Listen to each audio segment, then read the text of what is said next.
Leonard, first podcast. You're a little excited, a little Yep. nervous, but more importantly, you think you're going to be coming back?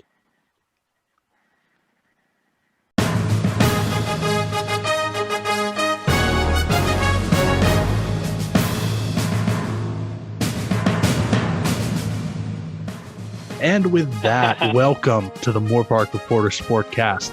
As always, I am your host, your devoted, engineer, whatever you want to call me. I'm Dominic, and I am here not with my four usual suspects, actually. I am here with sports desk editor Danny Stepanovich, Max Clark, staff writer, and brand new to the Moorpark Reporter Sportcast, the myth, the legend, the man himself, Leonard Cardilino. Welcome. How you doing? Thank you. All right, and you? Doing all right. Max, how you doing? Doing good. I'm excited. There we go. And Danny with the brand new webcam. How you doing?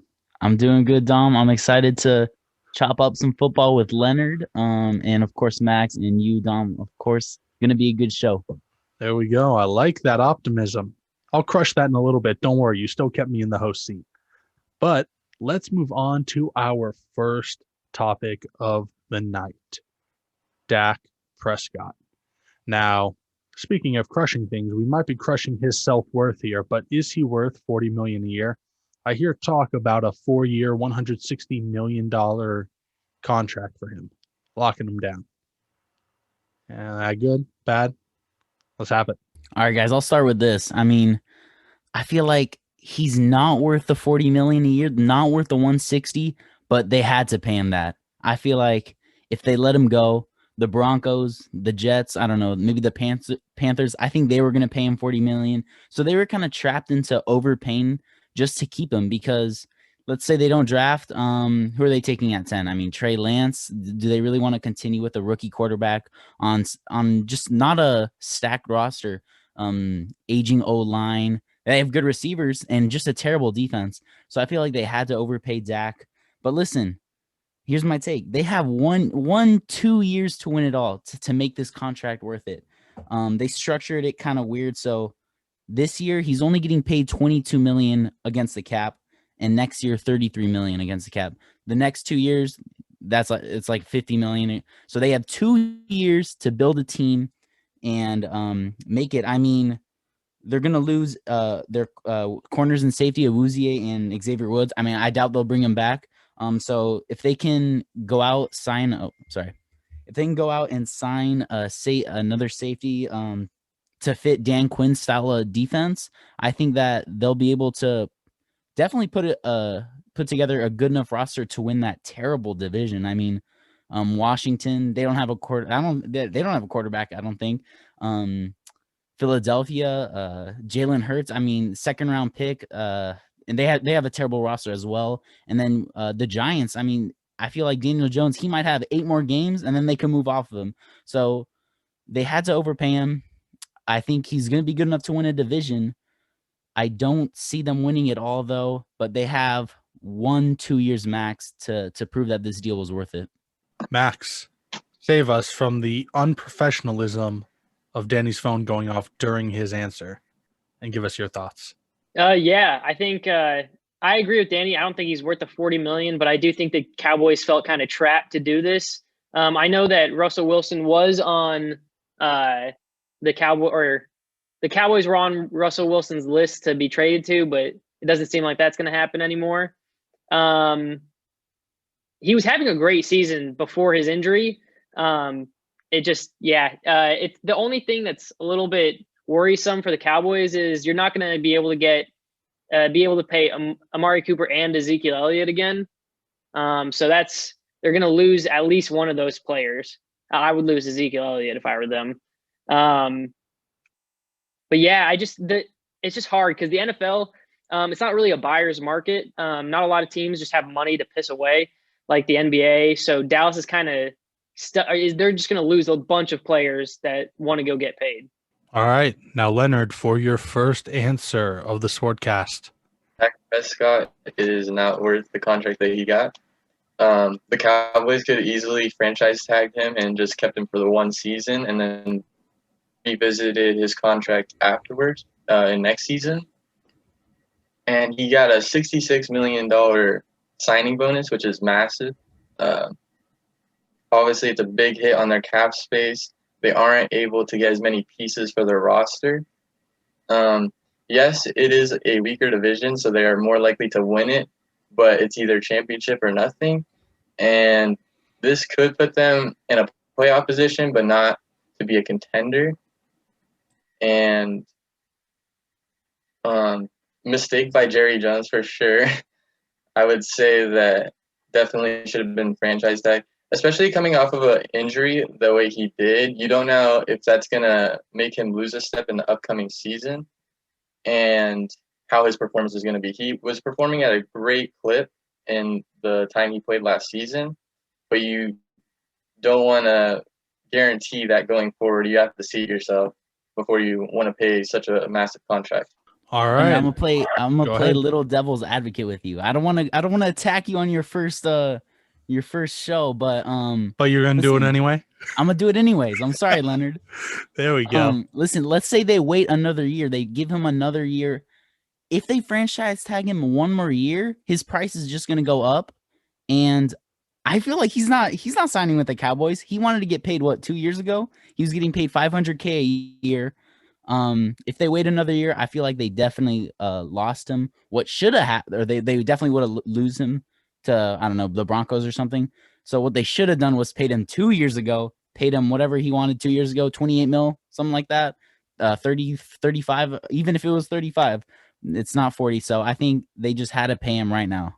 All right, there we go. So general take, if I'm listening right, which I might not be. He ain't worth it, but there's not much supply and high demand, so he can name his price. But speaking of people who might actually be worth that kind of money, let's talk about Deshaun Watson and Russell Wilson.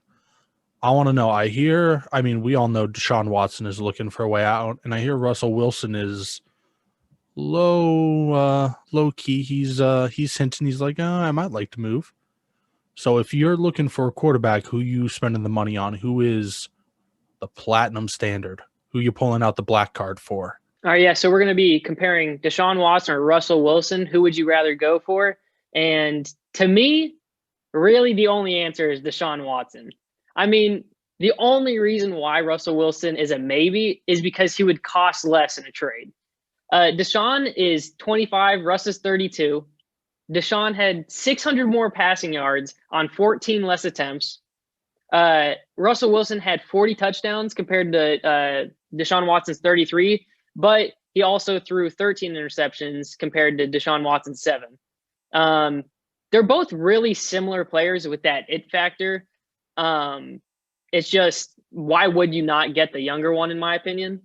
But like he's not here today, but like Mitch would say, defense wins championships. The Texans in 2020 had the 27th ranked defense. Seattle had 15. I knew if Mitch was here, he would try to rebuttal and say that something about Russell Wilson being better. The Texans just had a terrible defense and have had a terrible defense for the past couple of years. So Deshaun Watson's just that guy who definitely can hit. The record of the Texans does not show what Deshaun Watson can do for your team. So I definitely think Deshaun Watson is that guy. Leonard, what say you? I agree. I think that Deshaun Watson is the clear-cut answer here because, one, he's 7 years younger, so you're going to get a lot more play out of him if you're trading for him to be your cornerstone quarterback. He actually costs less on the cap hit for this first season, so it's easier to make a trade happen and not give up as much cap space. You can acquire more players to surround him. With Russell Wilson, he's an amazing player, MVP type candidate, but he's, peaking. He's not really going to get a whole lot better than what he is now, and there's a lot more potential with Deshaun Watson. So for those reasons, it makes it pretty clear cut that Deshaun is your guy. Now, depending on, like, if you want to win now, Russell Wilson has the edge. But if you want to win now and you want to be set up for the future, then it's Deshaun, no doubt. Wow. You guys are all about that youthful energy, huh? I swear, we go back in person, you guys see the gray hairs in my beard. You're going to be kicking me off the sportcast. Danny, save my ego and my mind. I'm Your sorry. answer. I gotta repeat exactly what my boys Max and Leonard said. Deshaun Watson, I feel like he's the guy to go to if you're sending 5 first-round picks, your top defensive player, your top receiver. I feel like it's got to be Deshaun Watson. Max brought up how similar these two guys are off the field, and just think about it. These are two quarterbacks who, they're kind of all about the team. They kind of have almost like this fake personality in the media. They're like almost too nice. It's kind of weird. And they're the two guys that are demanding trades. It's just something you wouldn't expect, but it's just awesome to see the NFL finally, let their quarterbacks move a little, let quarterbacks decide their future. And Leonard, he hit it on with Russ Wilson. I mean, I feel like he's peaking already. I don't. You guys can remind me his age if you know it. 33, 31, something like that. 32. Yeah, I think he's peaking a little bit. The past few years, the Seahawks have leaned on him, and maybe they leaned on him too much, but he hasn't been able to get them past the divisional round the past few years. So I think it's got to be Deshaun Watson for his youth, and I mean, top 3 quarterback in the league? I think it's got to be Deshaun Watson. Yeah, and real quick, both of these quarterbacks are running for their lives on both of their respective teams right now. Russell Wilson was sacked 47 times. Deshaun Watson was 49 times this past season. So they're both running, and there's another reason. That's another reason why you would want to take Deshaun, is because if you're Russell Wilson and you're running that much, it's not going to last as long as you'd hope for. So that's another reason. Well, after that, I guess I need to start putting some thought into my impending free agency. But speaking of free agency, let's start talking about who we think the NFL free agents are going to be coming up. And we got some rumors, we got some names floating, but I don't care, whose pond those are floating in. I want to know who you guys think is floating. Well, I think with Shaq Barrett, he's probably going to go back to the Bucs with the recent news of Tom Brady getting his contract reworked. They might have to, work around the edges and rework some other contracts too to get it done. But I think that he's a key piece on that defense, and they probably won't be able to win back-to-back if they don't re-sign him. Yeah, I agree with Shaq Barrett. I think he's either going to go back to Tampa, or I would like to see him with the Broncos. Who's the other? Who's the outside linebacker? Not Von Miller, but the other dude that's young. I forgot his name. There's another great guy on the other side of the football that would be with him. So I think the Broncos would be a great addition. You said they're young? Yeah. So it's probably not Russell Wilson then. No, it's not. No, we need that youth. Sorry, Max. We don't got Kennedy, the Broncos fan. Yeah, seriously. Sorry.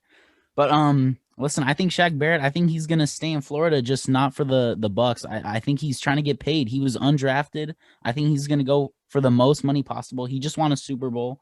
And I think he's gonna stay in Florida, like I said, but go to the Jacksonville Jaguars.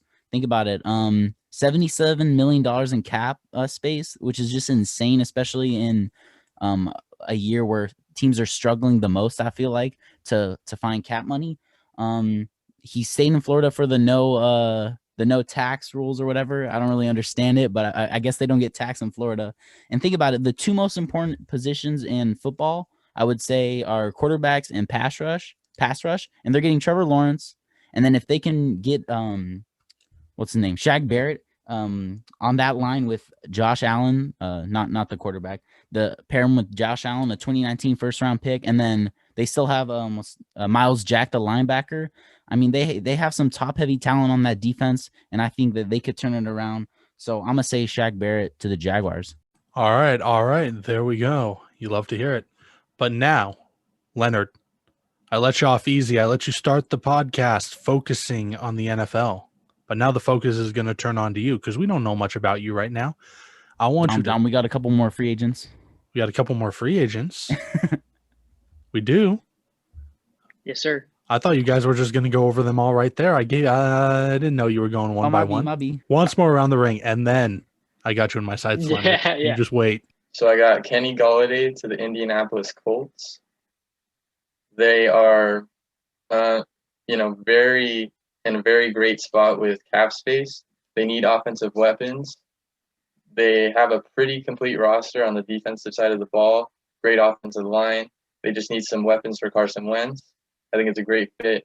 They are a playoff team. And if you get those elite offensive weapons, you might be able to contend for a championship. And as for the last player that we're talking about today, I have Aaron Jones going to the Miami Dolphins. And I think for them, almost a similar situation. They need to get those offensive weapons to bring their offense to that next level and contend for a championship, try to win that division in the AFC East. It's getting to be a tough division. And they've had some struggles with their running game. This player and Aaron Jones gives them that feature back and solidifies that run game. And they're good to go. And then they can focus on receivers in the draft and have a pretty complete offense. Yeah, Leonard, I actually really liked your answer for Kenny Golladay. I have the Giants. I don't really know where he should go. I have the Giants just because the internet told me he should go there. But I actually really think that the Colts would be a great fit for him, especially with T.Y. Hilton and them. And then I also have Aaron Jones going to Miami. They definitely were struggling in the run game this past year, and he could definitely be their man. And it's a great run pass option for Tua. So I think that's definitely a good option for Aaron Jones would be go to Miami. And they have a sheesh ton of money to spend. I almost said something that I shouldn't have, but. All right, yeah, I'll start with Aaron Jones. I do like Aaron Jones to Miami, but I think a better fit for him is Buffalo. Think about it. They got they're running like a three-headed running back by committee. They got Devin Singletary, who had a great rookie season and just totally fell off a cliff. I don't know what's going on with that. He's their first and second down back. Then they got Zach Moss, goal line back, and then they got TJ Yeldon, their third down back for pass catching. Why not just pay Aaron Jones? I know paying running backs isn't popular, but if you can get Aaron Jones, 2 years ago he had 20 touchdowns, 50 receptions. If you can get a running back that can do it all, pair him with Josh Allen and Stephon Diggs, I mean that just takes their offense to a whole nother level. And then for Kenny Golladay, man, I was looking at the teams that need receivers, and man, it's gonna be rough for Kenny Golladay. I mean, I agree the Colts are the best landing spot for him, but man, Carson Wentz, man, to get paid and just go to be dealing with the Lions and then just to deal with Carson Wentz, I mean, I just feel bad for him. I hope he doesn't turn out like A-Rob. But another team I want to bring up is the New York Jets, who they have the second overall pick, and they might get Deshaun Watson, they might have Zach Wilson, a promising talent. So I think Colts and Jets are the top two teams. I wish it was the Baltimore Ravens. I was ready to say Baltimore Ravens, and then this morning the Ravens GM said that they're not prioritizing receivers, which just doesn't make sense to me. So yeah, I'm gonna agree with you guys, Colts, and then I'll throw out the Jets. Yeah, that's them trying to get Lamar Jackson to be the next RG3. Yeah, man. I mean, I was listening to the Ravens interview, the Ravens GM interview, and he was saying, "Oh, we don't got to worry about receivers. It was just on penalties. That's why he struggled getting the ball out, and it was on bad O-line play." And I'm like, man, if Willie Snead is your wide receiver too, that's just not going to cut it, especially for Lamar, who needs help. So I wish they would pay Kenny G, but I don't think so. Yeah, it would be a great fit, but if you're not willing to pay big in free agency for a need for Lamar Jackson and an elite wide receiver, then you got to go to the draft and feel that need some way, shape, or form. Trade is an option, but draft makes the most sense if you're not willing to pay up. There we go. Now, Leonard, you got a stay of execution a couple minutes ago, but now I want to hear, what is your sport of choice? What do you watch over all other sports? Are you a soccer man? You end up big into hockey, NFL, NBA, lacrosse, volleyball? What are we talking here? Also, basketball? All right. Yep. Now, normally I'd ask, what are your top three teams? But instead, I'm going to turn it around. in your opinion, what are the 3 most trash, overrated teams in the NBA? And why is number 1 the LA Lakers? What? No. Lakers are my favorite. Clippers, don't get me started. They've never gotten to the conference finals. They talk the talk, but they don't walk the walk. Which is why They're they're never doing better gonna- than the Lakers right now. Regular season doesn't matter. It comes down to the playoffs and championships, and they just have not executed in those categories. They will never be the best team in LA, and it's just a fact. Hey, he just told you, Dom. He told you how it is. Oh. Well, you better not hope this is the year. Otherwise, I'm gonna be playing this for our end of season sizzle reel with sad violin music over it. All right, but that's number 1. I need 2 more from you. Okay.